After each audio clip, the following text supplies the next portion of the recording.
నమస్తే, welcome to 9+ news. నేను సంగీత. జలమండలిలో BRS ధర్నాకు దిగింది. ఈ మేరకు ఖైరతాబాద్ జలమండలి ఆఫీస్లో బీఆర్ఎస్ ముట్టడించింది. ఖాళీ బిందెలు, కుండలతో గులాబీ శ్రేణులు నిరసన తెలిపారు. హైదరాబాద్లో నీళ్లు లేక నగరవాసులు గొంతులు ఎండిపోతున్నాయని బీఆర్ఎస్ నేతలు ఆరోపించారు. మంచినీళ్లు రాక ప్రజలు అల్లాడిపోతున్నారని నేతలు నినాదాలు చేశారు. బోరు నీళ్లు లేక జలమండలి సరఫరా చేస్తున్న నీళ్లు చాలక ప్రజలు తీవ్ర ఇబ్బందులు పడుతున్నారని తెలిపారు. హైదరాబాద్ ప్రజలకు మంచినీళ్లు అందించాలని డిమాండ్ చేశారు. జలమండలి వద్ద బీఆర్ఎస్ శ్రేణుల ఆందోళనతో జలమండలి వద్ద ఉద్రిక్తత నెలకొంది. బీఆర్ఎస్ శ్రేణులతో జలమండలి కార్యాలయం కిక్కిరిసిపోయింది.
జలమండలి కార్యాలయం వద్ద ఉద్రిక్తతకు సంబంధించి మా రిపోర్టర్ లహరి అందిస్తారు.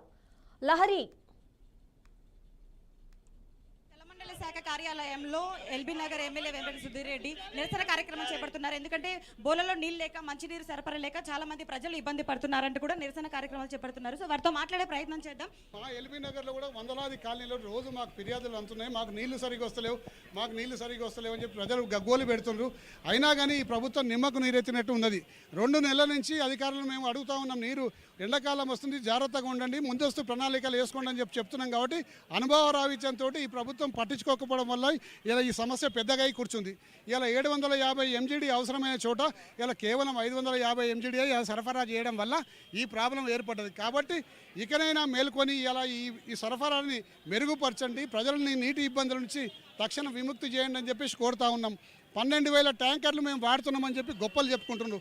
ఎప్పుడైనా ట్యాంకర్లు పెరిగినాయంటే నీటి సరఫరాలో లోపం ఎత్తినట్టే. కాబట్టి మీది మీ గొప్ప కాదు, మీ వైఫల్యానికి అదొక నిదర్శనం. 12,000 ట్యాంకర్లు వాడుతున్నామంటే మీ వైఫల్యానికి అదొక నిదర్శనం. గతంలో బీఆర్ఎస్ పార్టీ ఉండే అధికారంలో బీఆర్ఎస్ పార్టీ 2,000 ట్యాంకర్లు వాడుతుండే.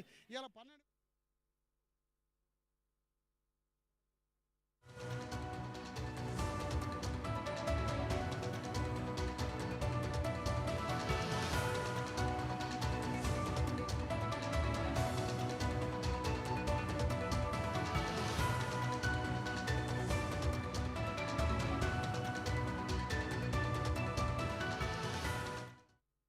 ధర్నా చేయాల్సిన అవసరం లేదు, ఉంది కాబట్టి మేము బయటకు వచ్చి ధర్నా చేయడం జరుగుతుందండి.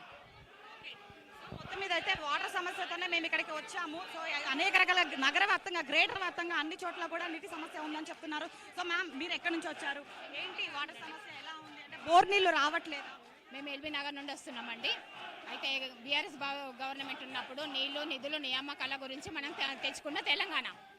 తెచ్చుకున్న తెలంగాణలో ఫస్ట్ నీళ్ళకే ఇంత ప్రాబ్లం ఉన్నప్పుడు మళ్ళీ ఇంకా నిధులు, నియామకాల సంగతి దేవుడు ఎరుగు.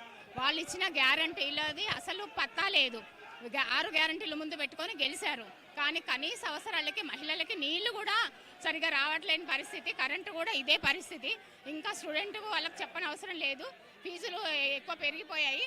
కానీ ఇవన్నీ సమస్యలు, మనిషికి గాలి, నీరు, ఆహారం, నీరుకే ఇంత ప్రాబ్లం ఉంది. గవర్నమెంట్ గమనించుకోవాలి, మహిళల హక్కులను కాపాడాలి, మహిళలకు బాధ లేకుండా నీళ్ళు ఎక్కడైనా భూగర్భ జలాలు తగ్గిపోయాయి. మరి దానికి పరిష్కారంగా కేసీఆర్ గారు ఎలాంటి ప్రజల కోసం ఆలోచించారు. మరి ఇప్పుడున్న గవర్నమెంట్ వచ్చినప్పుడు తను కూడా ఆలోచించాలి కదా. అందుకని మేము ఎల్బీ నగర్ నుండి మహిళలం ఖాళీ బిందెలతో ఇక్కడ మేము నిరసన వ్యక్తం చేస్తున్నాము. ఇది గవర్నమెంట్ అంతా గమనించుకొని మాకు పరిష్కరించాలని కోరుకుంటున్నామండి. Thank you.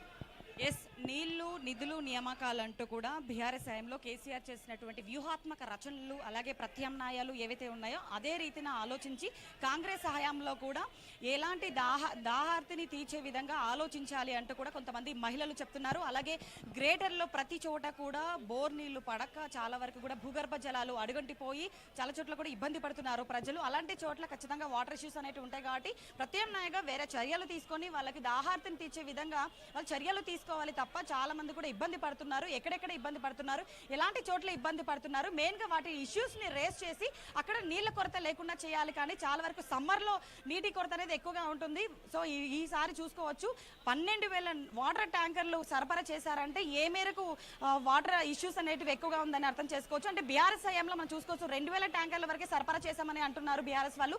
కానీ అప్పుడున్నటువంటి హయాంలో ఎందుకు 2,000 ట్యాంకర్లు సరఫరా చేయడం జరిగింది, ఇప్పుడున్న ప్రభుత్వంలో 12,000 ట్యాంకర్లను ఎందుకు సరఫరా చేయడం జరిగింది. సో అదనంగా 10,000 ట్యాంకర్లను కూడా సరఫరా చేయడం అండి. అంటే లోపం ఎక్కడుంది, వైఫల్యం ఎక్కడుంది అనేది క్వశ్చన్ కూడా ఇక్కడ రేజ్ అవుతుంది. సో ఈ రీతిలో ప్రభుత్వం ఆలోచించి ప్రజలకు మేలు జరిగే విధంగా, ప్రజల్లో దాహార్తిని తీర్చే విధంగా చర్యలు తీసుకోవాలంటే కూడా ఇక్కడ ఉన్నటువంటి మహిళలు కావచ్చు, నేతలు, బీఆర్ఎస్ నాయకులు కోరుకుంటున్నటువంటి పరిస్థితి. వచ్చి ధర్నా చేయాలి. హైదరాబాద్లో దారుణ ఘటన చోటు చేసుకుంది.